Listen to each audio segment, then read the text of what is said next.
Ayan guys, galing na ako dito sa aking orthopedic clinic.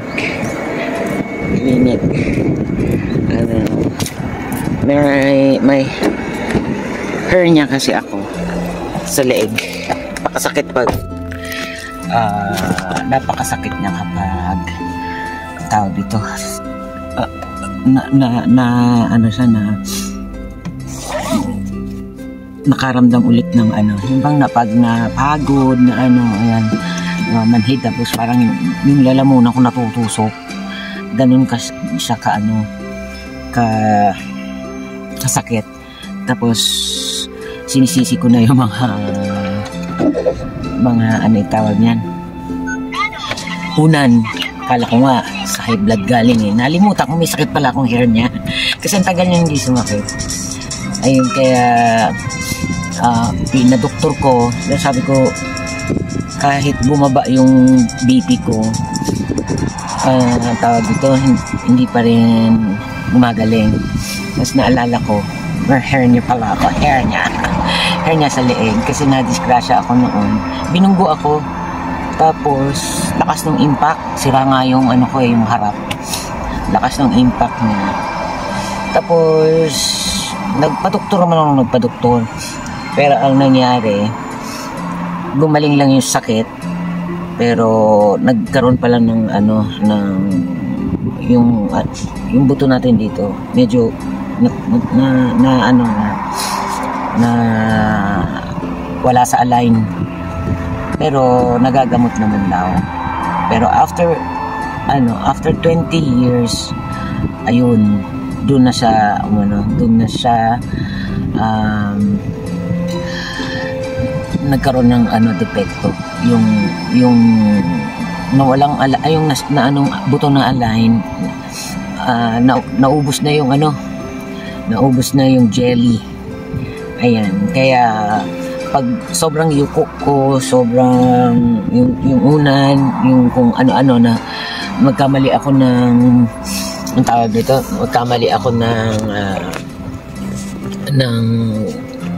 higa, yung pag-unan, yan, diyan siya nasakit. Ayun, kaya dapat yan o-operahan o kaya injectionan. Pero ito, hindi ko naman alam kung anong kasi baka daw makuha sa gamot. Kaya ayun, ginamot ko noon 2 years ago, ngayon naman bumalik. So yung MRI nila medyo hindi nagagamit pa dahil pinalitan ata. May bagong MRI na machine na ang tawag nito, parang yung bagong MRI ngayon, kaya siya under construction. Ayun, hindi ako ma-MRI ngayon. So sa June 13, ayan, sa June 13 tuloy ang MRI kasi naka-schedule ako Ayun, kaya okay naman. I wish na gumaling ako dito sa sa Lompas, pero sa Lompas siya na walang baho. Ayan, ito lang, ito. 4 pack. Ayan, kaya mahirap ang nagkakaroon ng mga sakit-sakit. Puro buti na lang, hindi siya major. Yung major ko na operahan ko na naman kaya nag-iingat na ko ngayon para hindi lumala yung mga sakit ko. Ito lang talagang yung mga maliliit na ang tawag nito, yung maliliit na ugat na pumutok, yun lang ang ko ngayon, ang iniinda ko kasi matamlay talaga sa katawan. Yung BP ko bumaba na rin, kaya lang nung isang araw muntik ako ma-shutdown yung ko kasi pababa siya ng pababa. Kaya umuwi nga ako, di ba, nakapag-live. Ayan, okay naman. Ngayon ang BP ko is 138/78. So okay naman. Ayan, kaya sa ngayon punta muna ako sa ang tawag nito, sa booster naman, vitamin C. Magpapa-booster tayo kasi kulang tayo sa vitamin C.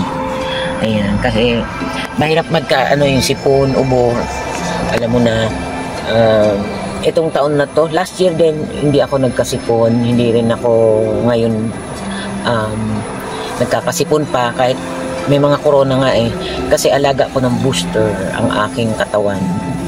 Pinabubooster ko ang vitamin C ko. Ayun. Every month. Kasi hindi naman maganda yung sobra-sobra sa booster. Ayan, punta ako ng at medyo malayo-layo, mag-drive muna ako.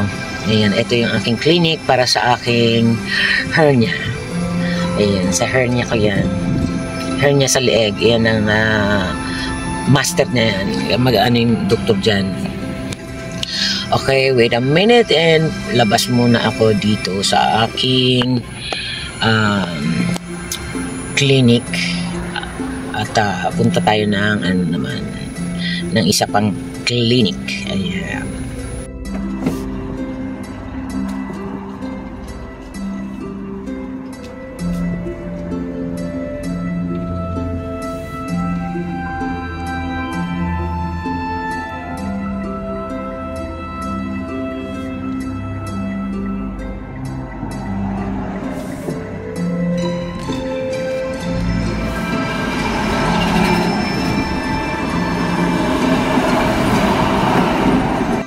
Ayan, nandito na ako at traffic. Ito na ang another clinic. Ayan, parang castle lang. Okay, pasok muna ako. Ayan, natapos din. Ayan na. Tapos na rin. Tapos na ang aking isang araw na day off para lang ako makapag-clinic. Ayan, buti na lang. Alam nyo guys, maganda dito eh. Napundot ko. Ayan. So, okay na ako. Napa-check up ko na yung hernia ko sa batok. Tapos nakapagpa-booster ng vitamin C. Ano pa? Nung isang araw, yung sa BP ko naman, sa ulcer, patay tayo dyan. Hindi life, woman's begins. Hindi lang woman eh, pati men begins at 40. So, alam niyo na meaning. Masakit na mga kasuan, masakit na ang kung ano-ano. Tapos, andyan na yung BP mo, tumataas na. Ito na, marami ng bawal. O, saan pa kayo? Tanda pa more. Hindi ko akalain na ang feeling ko, bagets pa ako. Yung feeling ko lang pero yung katawan ko, isa-isa nang na rumurupok-rupok. Yun. Tapos, ang tawag dito, kahit yung isip ko, alam ko kaya ko lahat pa. Pero yung katawan ko talaga, andyan na yung masakit na yung mga muscle, andyan na yung hirap ka na tumakbo. Kasi, hindi ko pa iniisip na matanda na ako. Pero, pag nakikita ko lisensya ko, nakikita ko edad ko. Kayo ba nakaranas ng ganon? Yung edad, hindi nyo napapansin kasi mas energetic kayo. Hindi pa nagbabago yung energy nyo nung mga 30s. Dala-dala nyo pa ng 50s. Ayan. Pero ang 20s iba talaga. Yung 20s talagang yan. Iba yung ko dyan, kahit 24 hours akong puyat, walay, kayang-kaya. Pero nag-30s na, ayan na, medyo naglalaylo na. Tapos yun, pero dala-dala ko pa rin yung 30s na lakas, yung sigla ng ng spirito ko. Pero yung katawan, unti-unti na siyang bumibigay. Ayan, tulad ng mga hindi ko na, sabi ko, naglalaylayan na to, ang pangit na gumaganon-ganon na yung mag-iwan. Na ano ko na, nare-realize ko, tumatanda pala ako. Kasi andun pa yung feeling ko na nasa 30s, 40s. Ayan, kaya, alam ko, maraming nakaka-relate sa ganyan.